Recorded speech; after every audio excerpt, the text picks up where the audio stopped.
ഇന്ന് താങ്കൾ വളരെ തിരക്കിനിടയിലാണ് ഇവിടെ എത്തിയിരിക്കുന്നത്. തിരക്ക് രണ്ട് കാരണങ്ങളാലുണ്ട്. ഒന്ന്, കോൺഗ്രസിൻ്റെ നേതാവ് വക്താവ് എന്നുള്ളതിൽ തിരക്കുണ്ട്. പിന്നെ രാഹുൽ ഗാന്ധി വരെ പങ്കെടുക്കുന്ന മഹാപഞ്ചായത്തിലെ ഒരു പ്രതിനിധിയായിട്ട് അവിടെ എത്തേണ്ടതാണ്. രണ്ട് കാര്യങ്ങളുണ്ട്. എന്നാൽ പോലും വളരെ പെട്ടെന്നാണ് നമ്മുടെ മറ്റ് ശാന്തമായി പോയിക്കൊണ്ടിരുന്ന രാഷ്ട്രീയത്തിൽ വളരെ പെട്ടെന്നാണ് ഒന്നോ രണ്ടോ വ്യക്തികൾ വിചാരിച്ച് കാറ്റും കോളും നിറഞ്ഞ ഏത് സമയത്ത് മുങ്ങാവുന്ന ഒരു കപ്പലിൻ്റെ രീതിയിലേക്ക് കേരള രാഷ്ട്രീയത്തെ കൊണ്ടെത്തിച്ചിട്ടുണ്ട്. അത് ഉദ്ദേശിക്കുന്ന വെള്ളാപ്പള്ളി നടേശൻ്റെയും സുകുമാരൻ നായർ സാറിൻ്റെ നിലപാടാണ്. പിന്നെ അത് കുറേ കൂടെ എക്സ്റ്റെൻഡ് ചെയ്ത് പറഞ്ഞാൽ ഒരു കാര്യം കൂടെ നമുക്ക് പറയാൻ പറ്റും. ഇവർ രണ്ടുപേരെ യോജിപ്പ് നേരത്തെ ഉണ്ടായിരുന്നെങ്കിൽ EMSനെതിരായുള്ള വിമോചന സമരം പോലും ഇവിടെ ഉണ്ടാകുകയില്ലായിരുന്നു. കാരണം സുകുമാരൻ നായരെയൊക്കെ ആ സ്ഥാനത്തിരിക്കാൻ അർഹനാക്കിയ മന്നത്ത് പത്മനാഭനാണ് കത്തോലിക്ക സഭയും കൂടെ ചേർന്നാണ്, മുസ്ലിം ലീഗും കൂടെ ചേർന്നാണ് വിമോചന സമരം നടത്തിയത്. അത് മറന്നുകൊണ്ടാണ് സുകുമാരൻ നായർ സംസാരിക്കുന്നത് എന്നാണ് എൻ്റെ അഭിപ്രായം. പിന്നെ രണ്ടാമത്, കോൺഗ്രസ് ഈ വൈതരണിയെ എങ്ങനെ തരണം ചെയ്യും? അല്ല, ഇത് കോൺഗ്രസ് തരണം ചെയ്യേണ്ട ഒരു പ്രശ്നം ഇക്കാര്യത്തിൽ ഇല്ല. കേരളത്തിലെ മതേതര മനുഷ്യർ ഇതിനെ തരണം ചെയ്തോളും. കഴിഞ്ഞ ലോക്സഭാ തെരഞ്ഞെടുപ്പിന് മുമ്പും വെള്ളാപ്പള്ളി നടേശൻ സമാനമായ പരാമർശങ്ങൾ നടത്തിയിട്ടുണ്ട്. പക്ഷേ ഈ കഴിഞ്ഞ പഞ്ചായത്ത് തെരഞ്ഞെടുപ്പിന് മുമ്പും ഇതുപോലെ തന്നെ ചെയ്തിട്ടുണ്ട്. നിലമ്പൂർ ബൈ ഇലക്ഷന് മുമ്പും ചെയ്തിട്ടുണ്ട്. ഓരോ തെരഞ്ഞെടുപ്പ് ആകുമ്പോഴും കൃത്യമായിട്ട് വന്ന് ഇത്തരത്തിലുള്ള പ്രചരണം നടത്തുന്നതിൽ അവർക്ക് പ്രത്യേക വൈദഗ്ധ്യമുണ്ട്. അത് മതേതര മനുഷ്യർ അതിനെ അതിജീവിച്ച് ജയിക്കുന്ന റിസൾട്ടാണ് കോൺഗ്രസിനും UDFനും കിട്ടിക്കൊണ്ടിരിക്കുന്നത്. ഞങ്ങൾക്ക് ഭയമൊന്നുമില്ല. പിന്നെ കാലഘട്ടത്തിൻ്റെ അനിവാര്യത എന്നുള്ള നിലയ്ക്ക് കൃത്യമായിട്ട് ഇതിനെ പറഞ്ഞ് മുന്നോട്ട് പോകുക എന്നുള്ളതാണ് ഞങ്ങളുടെ രാഷ്ട്രീയം. അത് ഞങ്ങൾ പറയുന്നു. ഈ സാമുദായിക നേതാക്കന്മാർ പറയുന്നത് കേട്ട് പേടിക്കാൻ ഞങ്ങൾ തയ്യാറല്ല. കാരണം സാധാരണക്കാരായിട്ടുള്ള മനുഷ്യരാണ് കോൺഗ്രസിൻ്റെ ശക്തി. കോൺഗ്രസിന് വേണ്ടി പണിയെടുക്കുന്നത്, ഞങ്ങളെ തിരഞ്ഞെടുക്കുന്നത്. അതുകൊണ്ട് തന്നെ സാമുദായിക നേതാക്കന്മാർ എന്നുള്ളതിനപ്പുറം ഈ സമുദായത്തിലെ അംഗങ്ങൾ പോലും ഞങ്ങൾക്കാണ് പിന്തുണ നൽകുന്നത്. അതുകൊണ്ടാണ് ഇവരുടെയൊക്കെ വലിയ ശക്തി കേന്ദ്രമെന്ന് അവകാശപ്പെടുന്ന സ്ഥലത്ത് പോലും ആലപ്പുഴ പോലും CPM തോറ്റു പോകുന്നതും കോൺഗ്രസിനും UDFനും നേട്ടം ഉണ്ടാകുന്നതും. അല്ല, അതിൽ ഏറ്റവും തമാശ, ഞാൻ സുകുമാരൻ നായരുടെ കുറിച്ച് കൂടുതൽ പറയേണ്ടി വരും. ഈ ചങ്ങനാശ്ശേരി മുനിസിപ്പാലിറ്റി, പെരുന്ന ഉൾപ്പെടുന്ന ചങ്ങനാശ്ശേരി മുനിസിപ്പാലിറ്റി കേരള കോൺഗ്രസിൻ്റെ, അതായത് മാണി ഗ്രൂപ്പിൻ്റെ ജോസ് കെ മാണിയുടെ കുത്തകയായിരുന്നു. പക്ഷേ ആ മുനിസിപ്പാലിറ്റി തന്നെ കോൺഗ്രസിന് പിടിക്കാൻ പറ്റി. സുകുമാരൻ നായർ സാറിൻ്റെ കൺമുമ്പിലുള്ള ആ മുനിസിപ്പാലിറ്റി ഇന്ന് കോൺഗ്രസിൻ്റെ കയ്യിലെത്തി. അപ്പം എന്തുമാത്രം കമാൻഡ് ഇടതുപക്ഷത്തിന് വേണ്ടി അദ്ദേഹം സംസാരിക്കാൻ തുടങ്ങിയാൽ ഉണ്ടാകും എന്ന ബോധ്യം അദ്ദേഹത്തിനില്ല. അതാരെങ്കിലും നായന്മാർ തന്നെ അദ്ദേഹത്തെ ബോധ്യപ്പെടുമെന്ന് ഞാൻ വിചാരിക്കുന്നത്. ഈ നായരെ കൊണ്ട് നശിപ്പിച്ചതിൻ്റെ ഒരു പ്രതികാര ബുദ്ധി നായന്മാരിലുണ്ടാകില്ലേ? സാധാരണ നായന്മാരില്ല. അല്ല, ഞാൻ NSS എന്ന സംഘടനയുടെ SNDP എന്ന സംഘടനയുടെ ഉള്ളിൽ നടക്കുന്ന സമുദായങ്ങളുടെ അഭിപ്രായത്തെക്കുറിച്ച് പറയാൻ ഞാനതിന് അത്രമാത്രം യോഗ്യനാണോ എന്ന് എനിക്കറിയില്ല. പക്ഷേ ഒരു പൊതു നിലപാടെന്നുള്ള രീതിയിൽ ഒരു കാര്യം മനസ്സിലാകുന്നത്, സമുദായ നേതാക്കന്മാർ പറയുന്നിടത്താണ് സമുദായ അംഗങ്ങളുടെ രാഷ്ട്രീയ നിലപാടെന്ന് അവർ തെറ്റിദ്ധരിക്കാൻ പാടില്ല.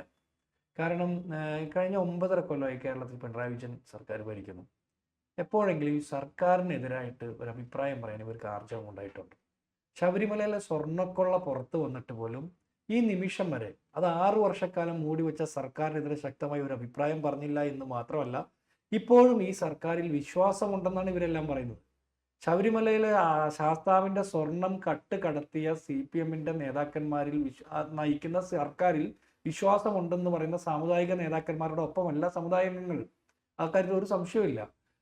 മുഖ്യമന്ത്രിയാകാൻ പിണറായി വിജയനോളം യോഗ്യനായിട്ടുള്ള വേറൊരാളില്ല എന്ന് വെള്ളാപ്പള്ളി നടേശൻ പറയുകയാണ്. CPMൽ പോലും ഈ മുഖ്യമന്ത്രിയുടെ കാലത്താണ് ഈ കളവ് മുഴുവൻ നടന്നിട്ടുള്ളത്. മറിച്ചൊരു ചോദ്യം അവിടെ വരുന്നുണ്ട്.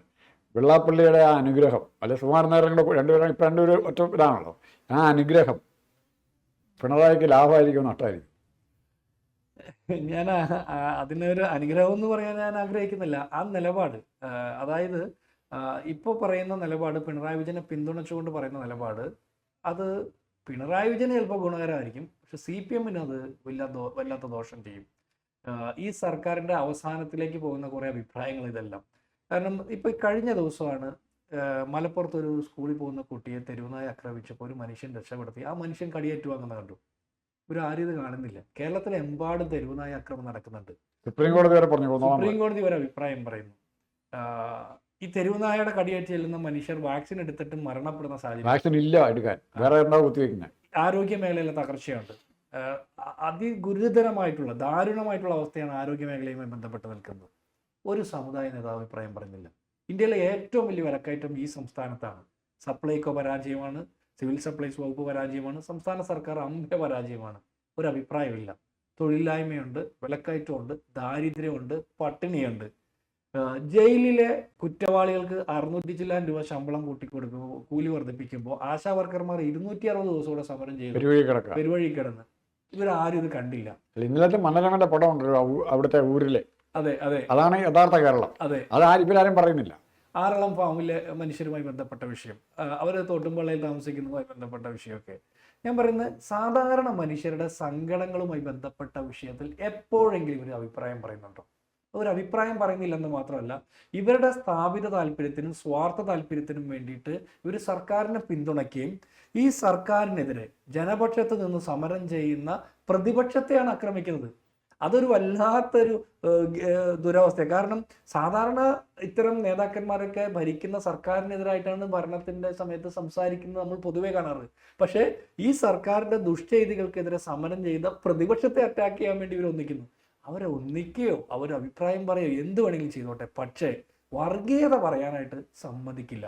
ഈ വർഗീയത പറഞ്ഞിട്ട് പോകുമ്പോൾ താൽക്കാലിക ലാഭത്തിന് വേണ്ടിയിട്ട് ഇത്തരം ആളുകൾ വർഗീയത പറയുകയും അവരുടെ സ്വാർത്ഥ ലാഭം നേടിക്കഴിയുമ്പോൾ ഇത് ദൂരവ്യാപകമായ പ്രത്യാഘാതം കേരളത്തിന്റെ മതേതര മനസ്സിലുണ്ടാക്കും.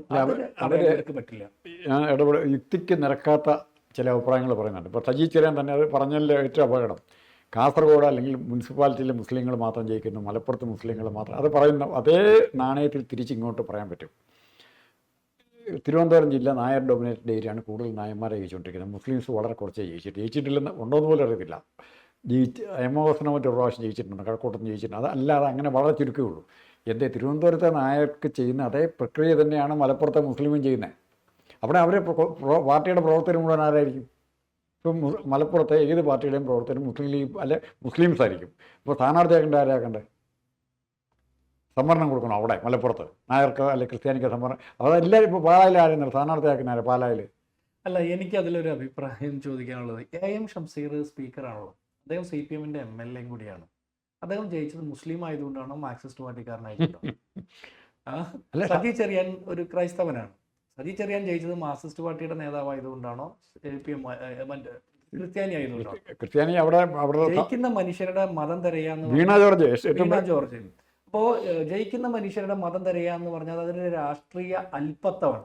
അത് നരേന്ദ്രമോദി മുൻപ് പറഞ്ഞ അഭിപ്രായമാണ് ഇപ്പൊ സജി ചെറിയാൻ പറയുന്നത്. സംഘപരിവാറിന്റെയും CPM നേതാക്കന്മാരെ അഭിപ്രായം ഇപ്പൊ വേർതിരിച്ച് കാണാൻ പറ്റില്ല.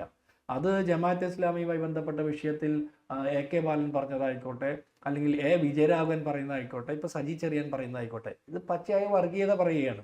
കാസർഗോഡും അതുപോലെ മലപ്പുറം ജില്ലയിലും ജയിച്ച ആളുകളുടെ പേര് നോക്കിയാൽ അറിയാം വർഗീയത എന്ന്. ഞാൻ ചോദിക്കുന്നത്, വസ്ത്രം നോക്കിയും പേര് നോക്കിയും ഒക്കെ മനുഷ്യരുടെ മതം തിരയുന്ന പരിപാടി BJP സംഘപരിവാറാണ് തുടങ്ങി വെച്ചത്. ഇപ്പൊ കേരളത്തിൽ അത് നടപ്പാക്കിക്കൊണ്ടിരിക്കുന്ന CPM-ആണ്.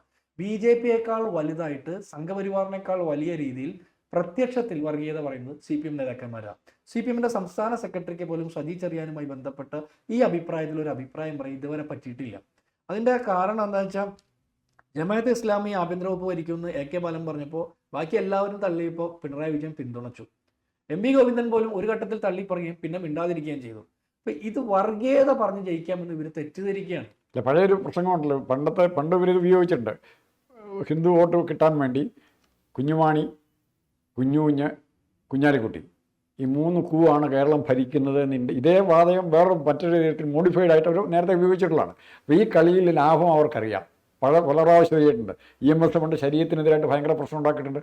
പിന്നെ അതേ സദ്ദാം ഹുസൈൻ്റെ പുറകെ ഇവർ നടന്നിട്ടുണ്ട്. ഇതെല്ലാം എത്ര തരത്തിലുള്ള വൈരുദ്ധ്യങ്ങൾ ഇവർക്ക് കാണും. ഞങ്ങളുടെ സദ്ദാം EMS എന്ന് പറഞ്ഞാൽ, അല്ലെങ്കിൽ ഞങ്ങളുടെ സദ്ദാം AKG, അല്ലെങ്കിൽ ഞങ്ങളുടെ സദ്ദാം പിണറായി എന്ന് പറഞ്ഞ മുദ്രാവാക്യം വിളിച്ചിട്ടുണ്ട്.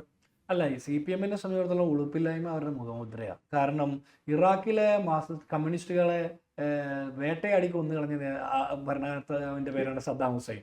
പക്ഷെ അതേ സദ്ദാം ഹുസൈൻ മരിച്ചപ്പോൾ കേരളത്തിൽ ഇവർ ഹർത്താൽ വരെ നടത്താൻ അല്ല, ഇറാനിലെ ഷായെ പുറത്താക്കിയിട്ട് ഇങ്ങനെ ഖൊമേനി അധികാരത്തിൽ വരുമ്പോൾ അതിന് ആദ്യം പിന്തുണ കൊടുത്ത ആൾ EMS, ലോകത്തിൽ ആദ്യം കൊടുത്ത EMS. അങ്ങനെ അധികാരത്തിൽ ഖൊമേനിയുടെ കയ്യിലേക്ക് അധികാരം വന്ന് മുഴുവൻ കൂട്ടക്കൊല ചെയ്ത് കമ്മ്യൂണിസ്റ്റുകാരെ ഒറ്റയെണ്ണത്തിനെ വെച്ചിട്ടില്ല. അല്ല, ഇവർക്കപ്പോൾ ഇവരുടെ സാർവദേശികമായിട്ടോ അല്ലെങ്കിൽ ആഗോളതലത്തിലുള്ള കാഴ്ചപ്പാടൊക്കെ വികലമാണ്. ഇവര് താൽക്കാലിക ലാഭത്തിന് വേണ്ടി എല്ലാം എടുത്തിട്ടുണ്ട്. ആഗോളതലത്തിലെ കാഴ്ചപ്പാടെന്ന് പറഞ്ഞാൽ കേരളത്തിലെ പയ്യന്നൂർ എത്ര വോട്ട് കിട്ടും എന്നുള്ളത് വെച്ചാണ് ഈ ആഗോളതലം. അവരുടെ പയ്യന്നൂരാണ് അവരുടെ ആഗോളതലം. അല്ല, കണ്ണൂർ മട്ടന്നൂരായിരിക്കും. അതാണ് അവരുടെ ആഗോളതലം. അത് വെച്ചാണ് ഞാൻ കഴിഞ്ഞ ചർച്ച ഞങ്ങൾ പറഞ്ഞുള്ളൂ. ഇവിടെ കേരളത്തിൽ ജൂതന്മാരാണ് കൂടുതലുണ്ടായിരുന്നെങ്കിൽ, ജനസംഖ്യയിൽ കുറച്ച് വോട്ടുണ്ടായിരുന്നുണ്ടെങ്കിൽ ഉറപ്പായിട്ട് അവർ ഇസ്രായേലിൻ്റെ ഏറ്റവും വലിയ സ്ട്രോങ് സപ്പോർട്ടേഴ്സായനെ. അവർക്ക് ഇവിടെ 10 വോട്ട് കിട്ടുക എന്നുള്ളൂ. അതിനേക്കാൾ കൂടുതലായിട്ട് ഇപ്പോൾ NSSൻ്റെയും SNDPയുടെയും നിലപാട് ഞാൻ മനസ്സിലാക്കുന്നത്, ഇത് ആത്യന്തികമായി ഈ വിഭാഗത്തെ BJPയിലേക്ക് എത്തിക്കാനുള്ള തന്ത്രത്തിൻ്റെ ഭാഗം തന്നെയാണ്. അല്ല, അതില് BDJS എന്ന് പറഞ്ഞ പാർട്ടി ഉണ്ടാക്കിയല്ലോ. എന്താ, നായാടി മുതൽ നമ്പൂതിരി വരെ ഐക്യം ഉണ്ടാക്കാൻ പോയിട്ട് നായരുടെ താഴെ ഒരു പേരോട് എഴുതി ചേർത്തു, ക്രിസ്ത്യാനിനോട് എഴുതി ചേർത്തു. അപ്പോൾ അങ്ങനെ ഉണ്ടാക്കിയ BDJS നേരെ കൊണ്ടുപോയി വെള്ളാപ്പള്ളി നടേശൻ മകൻ വഴി നേരെ കൊണ്ടുപോയി NDA കൊണ്ടുപോയി കെട്ടി. നടന്നില്ല, വിജയിച്ചില്ല. അത് അങ്ങോട്ട് ഏറ്റില്ല. ഇനിയിപ്പോൾ ഇവർ എന്ത് വേണമെങ്കിലും ചെയ്തിട്ട് ഇപ്പോൾ അദ്ദേഹം പറയുന്നത് നായാടി മുതൽ നസ്രാണി വരെയെന്ന്. എനിക്ക് വെള്ളാപ്പള്ളി നടേശനോട് ചോദിക്കാനുള്ളത്, ഈ നസ്രാണി വരെ എന്ന് പറഞ്ഞാൽ ഏതാണ്ട് 2 മാസം മുമ്പ് അദ്ദേഹം കോട്ടയത്ത് പോയി കുറേ നസ്രാണികളെ ചീത്ത വിളിച്ച്. ആ നസ്രാണികൾ വെള്ളാപ്പള്ളി നടേശൻ ഐക്യം ഉണ്ടാക്കുന്ന നസ്രാണികളിൽ പെടുമോ എന്നുള്ളൊരു ചോദ്യത്തിന് അദ്ദേഹം ഉത്തരം പറയണം. ഇനി ആയാടി മുതൽ നസ്രാണി വരെ ഉള്ള ഐക്യത്തിന് വേണ്ടി അദ്ദേഹം ശ്രമിക്കുന്നുണ്ടല്ലോ. ഈ ആറളം ഫാമിൽ ആ പഴയോരത്ത് കിടക്കുന്ന മനുഷ്യർക്ക് വേണ്ടിയിട്ട് വെള്ളാപ്പള്ളി നടേശൻ ഒരു അവർക്ക് വേണ്ടി ഒന്ന് സംസാരിക്കുമോ? ആദിവാസികൾക്ക്, ദളിതർക്ക് വേണ്ടിയിട്ട് വെള്ളാപ്പള്ളി നടേശൻ നാളിതുവരെ നാവ് ഉയർത്തിയിട്ടുണ്ട്. സ്വന്തം സമുദായത്തിലെ സാധാരണക്കാരായിട്ടുള്ള ഈഴവർക്ക് വേണ്ടിയിട്ട് അദ്ദേഹം എന്ത് നിലപാടെടുത്തിട്ടുണ്ട്? അദ്ദേഹത്തിന്റെ കച്ചവട താല്പര്യത്തിന് വേണ്ടിയിട്ട് അദ്ദേഹം തരാതരം പോലെ നിലപാട് മാറ്റി പറയുകയും വർഗീയ ധ്രുവീകരണ താല്പര്യങ്ങൾ പറയുകയും ചെയ്യുന്നതിനൊപ്പം അദ്ദേഹം എന്ത് ചെയ്തു? അദ്ദേഹം സത്യസന്ധമായിട്ട് പറഞ്ഞാൽ അദ്ദേഹം സ്വന്തം സമുദായത്തെ വഞ്ചിച്ച ഒരാളാണ്. മൈക്രോ ഫിനാൻസ് തട്ടിപ്പിന് ഇരയാക്കപ്പെട്ടത് സാധാരണക്കാരായിട്ട്. അതെ, അതുകൊണ്ടാണ് പിന്നെ ഒരു കൊലപാതകമുണ്ട്, മഹേശ്വരന്റെ ആത്മഹത്യയുമായി ബന്ധപ്പെട്ട കേസിൽ അദ്ദേഹം പ്രതികരിക്കപ്പെടുന്നു. ഇതിന്റെയൊക്കെ കാരണം ചകഞ്ഞു പോകുമ്പോൾ സമുദായത്തിലെ സാധാരണക്കാരെ വഞ്ചിച്ച ഒരു സമുദായ നേതാവാണ്. അതുകൊണ്ട് തന്നെ ഞാൻ വിചാരിക്കുന്ന, അദ്ദേഹം ആരെ ജയിപ്പിക്കണം എന്ന് പറഞ്ഞോ സമുദായങ്ങൾ അയാളെ തോൽപ്പിച്ചിരിക്കും. അദ്ദേഹം ആർക്കെതിരെ നിൽക്കുന്നോ സമുദായങ്ങൾ അവരെ ജയിപ്പിച്ചു. KC വേണുഗോപാലിനെ തോൽപ്പിക്കാൻ എന്ന് പറഞ്ഞു സുധീരനെ ഒരു പ്രാവശ്യം സുധീരൻ അവരെ നിന്നുകൊണ്ട് മാത്രമാണ് സുധീരൻ തോക്കുന്നത്. അല്ലെങ്കിൽ സുധീരൻ അവിടെ ജയിക്കുകയാണ്. ഇവരെയൊക്കെ തോൽപ്പിക്കാനായിട്ട് മാക്സിമം ശ്രമിച്ചിട്ടുണ്ട്. അവരൊക്കെ ഇന്നും രാഷ്ട്രീയത്തിൽ സജീവമായിട്ട് നിലനിൽക്കുന്നു. പിന്നെ കോൺഗ്രസിൻ്റെ അകത്തെ ഇന്റേണൽ ഫൈറ്റ് വന്നാണ് ആലപ്പുഴയിലെ കോൺഗ്രസ് ഇങ്ങനെ ആയത്. അത് നമുക്കിവിടെ പറയേണ്ട വിഷയമല്ല.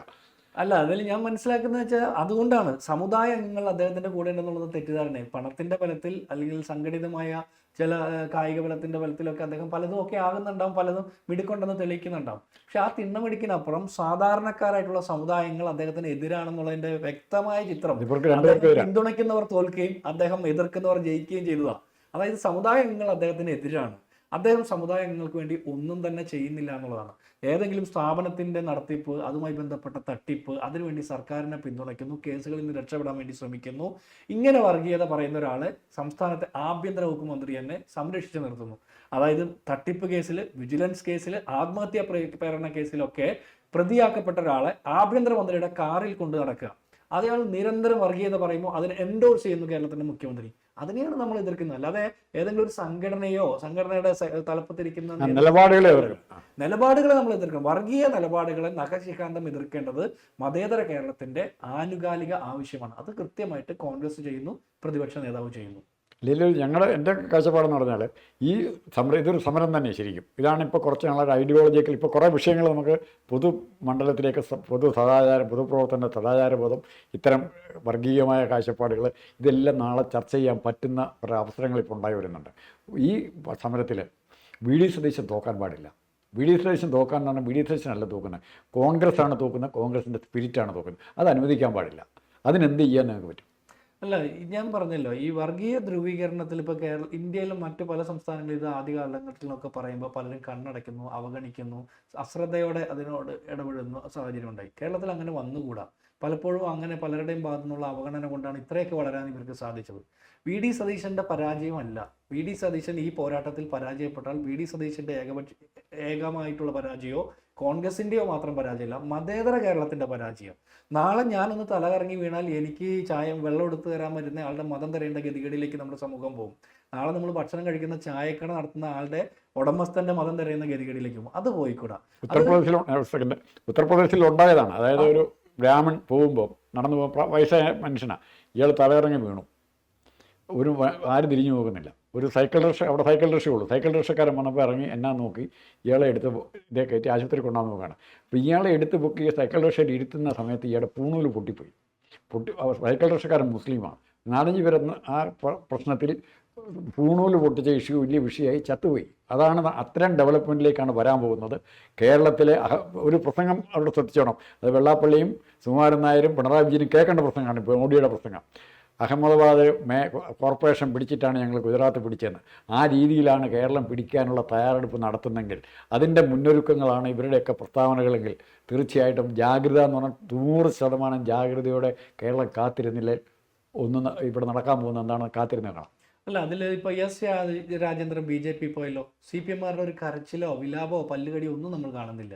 റെജി ലൂക്കോസ് പോകുന്നതിൻ്റെ തലേ ദിവസം വരെ CPM-ന് വേണ്ടി വാദിച്ചുകൊണ്ടിരുന്ന ആളാണ്. ഇവരിങ്ങനെ പോയിക്കൊണ്ടിരിക്കുക. ഈ സജി ചെറിയാൻ്റെയൊക്കെ നാവ് കണ്ടിട്ട്, നമുക്ക് ഇവരുടെ സംസാരം നോക്കി കണ്ടിട്ട്, AK ബാലൻ്റെയും സജി ചെറിയാൻ്റെയും വിജയരാഘവൻ്റെയൊക്കെ നിലപാട് കണ്ടിട്ട് അധികാരം നഷ്ടപ്പെട്ടാൽ ഏത് നിമിഷവും BJP-യിലേക്ക് ചേക്കാറാനുള്ള സാധ്യതയുണ്ട്. CPM-ൽ നിന്നുകൊണ്ട് തന്നെ BJP-ക്ക് വേണ്ടി സംസാരിച്ചുകൊണ്ടിരിക്കുകയാണ്. സംഘപരിവാറിന് വേണ്ടി സംഘപരിവാറിനേക്കാൾ നന്നായി നാവാടുന്നവരാണ് സജി ചെറിയാനായാലും AK ബാലനായാലും വിജയരാഘവനായാലും എന്തിന് ഈ പറഞ്ഞ നേതാക്കന്മാരെല്ലാം. പിണറായി വിജയൻ പോലും തരാതരം പോലെ നിലപാട് മാറ്റിക്കൊണ്ടിരിക്കുക. മലപ്പുറം വിരുദ്ധ പരാമർശമുണ്ട്, വർഗീയ ധ്രുവീകരണം ലക്ഷ്യം വെച്ചുകൊണ്ടുള്ള പ്രചരണങ്ങളുണ്ട്, അതിനെ എൻഡോഴ്സ് ചെയ്യുന്ന നിലപാടുണ്ട്. ഇതെല്ലാം കാണുകയാണ്. എന്നിട്ട് മധുരയിൽ പോയി കഫിയ അണിഞ്ഞതുകൊണ്ട് മതേതരവാദിയാകുക, അങ്ങനെ ഒന്നുമില്ല. അദ്ദേഹത്തിൻ്റെ ആഭ്യന്തര വകുപ്പിൻ്റെ നിലപാടുകൾ കണ്ടാൽ തന്നെ അറിയാം, വർഗീയ നിലപാടിലേക്ക് പോയിക്കൊണ്ടിരിക്കുകയാണ്. സംഘപരിവാർ വൽക്കരണമാണ്. അത് താൽക്കാലിക ലാഭത്തിന് വേണ്ടിയിട്ട് VD സതീശനെ ആക്രമിക്കാൻ, അത് VN വാസവൻ്റെ നിർദ്ദേശാനുസരണം ആയിക്കൊള്ളട്ടെ, മറ്റാരുടെ നിർദ്ദേശാനുസരണം ആയിക്കോട്ടെ, സാമുദായിക നേതാക്കന്മാർ ഇപ്പോൾ ചെയ്യുന്ന പണി അവരിയ്ക്കുന്ന ഇരിപ്പിടത്തിൻ്റെ അടിയിൽ തീടുന്ന പണിയാണ്. സ്വന്തം സമുദായങ്ങളുടെ മുമ്പിൽ അവർ ഒറ്റപ്പെട്ടു പോകുന്ന സാഹചര്യം ഉണ്ടാകും. കാരണം മതേതര കേരളത്തിൻ്റെ ശക്തി എന്താണെന്ന് തിരിച്ചറിയാൻ പോകുന്നതേ ഉള്ളൂ. ഇവിടെ ആന്റണി രാഷ്ട്രീയമായിട്ട് രക്ഷപ്പെട്ടത് എങ്ങനെയാണ്? ഈ നിലപാടുകൾ എടുക്കുമ്പോൾ നമുക്ക് ആ കമ്മിറ്റ്മെൻറ്റ് ഇല്ലാത്ത രീതിയിൽ അവരുടെ സമുദായത്തിൻ്റെ താല്പര്യങ്ങളോ ഈഴവ താല്പര്യമോ നായർ താല്പര്യമോ മുസ്ലിം താല്പര്യമോ അവർക്ക് മറ്റെന്തെങ്കിലും ആവശ്യങ്ങളുണ്ട്, അത് പരിഗണിക്കാൻ, ചർച്ച ചെയ്യാൻ, അഡ്രസ്സ് ചെയ്യാം. പക്ഷേ അവർക്ക് മാത്രമേ അത്തരം പ്രശ്നങ്ങളുള്ള മറ്റുള്ളവരെ കൊണ്ട് അഡ്രസ്സ് ചെയ്യാൻ പാടില്ല എന്ന് പറയുമ്പോഴാണ് പ്രശ്നം വരുന്നത്. ഇവിടെ എല്ലാം കൊണ്ടുപോയെന്നാണ് പറയുന്നത്. ഞങ്ങൾക്ക് കിട്ടേണ്ടത് എല്ലാം അങ്ങോട്ടും ഇങ്ങോട്ടും കൊണ്ടുപോയെന്നാണ് പറയുന്നത്. മുസ്ലിം എല്ലാം അപ്പോൾ ഓരോരുത്തരും ഇങ്ങനെ എനിക്ക് കിട്ടണം എന്ന് പറഞ്ഞാൽ വാശിയായിട്ട് വരികയാണ്. പിന്നെ ഇലക്ട്രൽ അരിത്തമെറ്റിക്സിൽ പിണറായി വിജയൻ്റെ കളി കൊണ്ട് യാതൊരു കാര്യമില്ല. അതിൻ്റെ വസ്തുത എന്ന് പറഞ്ഞാൽ ഇപ്പോൾ തന്നെ ഓൾറെഡി ഈഴവ വോട്ടുകൾ കഴിഞ്ഞ ഒരു 10-20 ആർ ശങ്കറിൻ്റെ കാലത്തിന് ശേഷം ഒരു 10-25 വർഷമായിട്ട് ഒരു 75-80% ചെയ്യുന്ന ഈഴവ വോട്ടുകൾ CPM-ൻ്റെ പെട്ടി അല്ലെങ്കിൽ ഇടതുപക്ഷ പെട്ടി തന്നെയാണ് വീഴുന്നത്. എക്സ്ട്രാ കാര്യമായിട്ട് ഒന്നും കിട്ടാനില്ല. പിന്നെ നായർ, അപ്പം BJP-ക്ക് ഇവിടെ ജയിക്കണമെങ്കിൽ ഈഴവ ആ വോട്ടിൻ്റെ ബെൽറ്റ് പൊട്ടിക്കണം. അത് BJP-യിലേക്ക് വന്നെങ്കിൽ മാത്രമേ BJP-ക്ക് ഇവിടെ അവരുടെ രാഷ്ട്രീയം പറഞ്ഞ് ജയിക്കാൻ പറ്റുള്ളൂ. അതിനുള്ള കളിയുടെ ഉപകരണങ്ങളാണ് അതിന് ഏറ്റവും നല്ല മാനിപ്പുലേറ്ററായിട്ട് നിന്നു കൊടുക്കുന്ന പിണറായി വിജയൻ. അല്ല, നമ്മൾ സമുദായ നേതാക്കന്മാരെ കാണുകയോ സംസാരിക്കുകയോ അല്ലെങ്കിൽ ഏതെങ്കിലും ഒരു സമുദായത്തിൻ്റെ ആവശ്യങ്ങൾ ഉന്നയിക്കുകയോ ചെയ്യുന്നതിൽ ഒരു തെറ്റുമില്ല. എല്ലാ വിഭാഗത്തിൽപ്പെട്ട മനുഷ്യരുടെയും ആവശ്യങ്ങൾ അഡ്രസ്സ് ചെയ്യപ്പെടണം. അവർക്ക് അർഹമായ പ്രാതിനിധ്യവും പരിഗണനയും ഒക്കെ കിട്ടണം. പക്ഷേ അവർക്കത് കിട്ടാൻ വേണ്ടിയിട്ട് മറ്റു വിഭാഗങ്ങളെ മോശമായി ചിത്രീകരിക്കുകയും വർഗീയമായിട്ട് ചിത്രീകരിക്കുകയും ഒക്കെ ചെയ്യുന്നത് ശരിയായ നിലപാടല്ല. ഇപ്പോൾ ഏതെങ്കിലും ഒരു സമുദായത്തിൽപ്പെട്ട ആളുകളെ സംരക്ഷിക്കണം എന്ന് പറയുമ്പോൾ മറ്റു സമുദായത്തിൽപ്പെട്ടവരൊക്കെ മോശമായി ചിത്രീകരിക്കുന്നത് ശരിയായ നിലപാടല്ല. അതൊരു സർക്കാർ കണ്ടു നിൽക്കാൻ പാടില്ല. ഈ സർക്കാരിൻ്റെ സകല കൊള്ളരുതായ്മകൾക്കും ഇവർ പിന്തുണയ്ക്കുന്നത് കൊണ്ടാണ് സർക്കാർ ഇവർ നടത്തുന്ന വർഗീയ ധ്രുവീകരണത്തിന് പിന്തുണയ്ക്കുന്നത്. പിണറായി വിജയൻ ഇപ്പോൾ ചെയ്യുന്നത് എന്താ? എങ്ങനെയും അധികാരത്തിൽ തുടരാൻ വേണ്ടിയിട്ട് ഒരു ഭിന്നിപ്പിലൂടെ സാഹചര്യം ഒരുക്കാൻ പറ്റുമെന്ന് നോക്കുന്നത്. ഇത് അപകടമാണ്. ഇവരെക്കാൾ നന്നായിട്ട് വർഗീയത പറയാൻ പറ്റുന്ന ആളുകൾ അവിടെയുണ്ട്. അപ്പോൾ സ്വാഭാവികമായിട്ട് ആ വോട്ടുകൾ CPM-ൽ നിന്ന് BJP-യിലേക്കേ പോവുള്ളൂ. ഈ ലോക്കൽ ബോഡി ഇലക്ഷൻ്റെ റിസൾട്ട്, അതിനു മുമ്പത്തെ നിയമസഭ ബൈ ഇലക്ഷൻ്റെ റിസൾട്ട്, ലോക്സഭ ഇലക്ഷൻ്റെ റിസൾട്ട് ഒക്കെ പരിശോധിച്ചാൽ നമുക്കൊരു കാര്യം മനസ്സിലാവും. CPM-നേക്കാൾ നന്നായിട്ട് പച്ചയ്ക്ക് വർഗീയത പറയാൻ പറ്റുന്ന സംഘപരിവാർ അവിടെ ഉള്ളപ്പോൾ വർഗീയ താല്പര്യം കൂടുതൽ കത്തിച്ചാൽ വർഗീയവാദികളായിട്ടുള്ള മനുഷ്യരുടെ വോട്ടുകൾ അവിടേക്കേ പോവുള്ളൂ. CPM-ന് കിട്ടില്ല. അതുകൊണ്ട് CPM തകർന്നടിയാൻ പോവുകയാണ്. ഇപ്പോൾ വർഗീയതയ്ക്കെതിരെ പോരാടുന്ന കോൺഗ്രസും UDF-ഉം ജയിക്കാൻ പോകുമ്പോൾ അവസാന ശ്രമം എന്നുള്ള രീതിയിലാണ് ഈ പറഞ്ഞ പരിപാടിയൊക്കെ നടത്തിക്കൊണ്ടിരിക്കുന്നത്. ജയിക്കാൻ പോകുന്നില്ല. വലിയ പരാജയം CPM ഏറ്റുവാങ്ങും. അല്ല, CPM ഓൾറെഡി അവരുടെ ആശയപരമായി പരാജയപ്പെട്ട് കഴിഞ്ഞു. ഇപ്പോൾ കുറച്ച് നാളായിട്ട് വർഗ സമരം എന്നുള്ള വാക്കൊന്നും അവർ ഉപയോഗിക്കുന്നില്ല. പക്ഷേ കോൺഗ്രസിൻ്റെ കെട്ടുറപ്പ് ഈ ഇത്തരം വിഷയങ്ങളെ വെച്ചുകൊണ്ട് കോൺഗ്രസിൻ്റെ അകത്ത് ഭിന്നത ഉണ്ടാക്കാനുള്ള ശ്രമങ്ങൾ പല കോണുകളിൽ നടക്കും. അതിൻ്റെ അകത്തൊക്കെ വൾണറബിളായിട്ടുള്ള ആൾക്കാർ ചിലപ്പോൾ വീണുപോയി എന്ന് വരും. ഉണ്ടായിട്ടുമുണ്ട് സംഭവങ്ങൾ ഇഷ്ടംപോലെ. കഴിഞ്ഞ കാലം നമുക്ക് ഓർക്കേണ്ട ആവശ്യമില്ല. പക്ഷേ ഇവിടെ ഇത് SNDP-യും NSS-ഉം റെപ്രസെൻ്റ് ചെയ്ത് ഇപ്പോൾ ഇവർ പറയുന്ന കാര്യങ്ങൾ ഹൈന്ദവരുടേതല്ല, നായരുടേതല്ല, ഈഴവരുടേതല്ല, മറ്റ് പിന്നോക്കക്കാരുടേതല്ല. ഇവരുടെ താല്പര്യങ്ങൾക്കുള്ള കാര്യങ്ങൾ മാത്രമാണ് പറയുന്നത്. അത് ജനങ്ങൾ മനസ്സിലാക്കണം.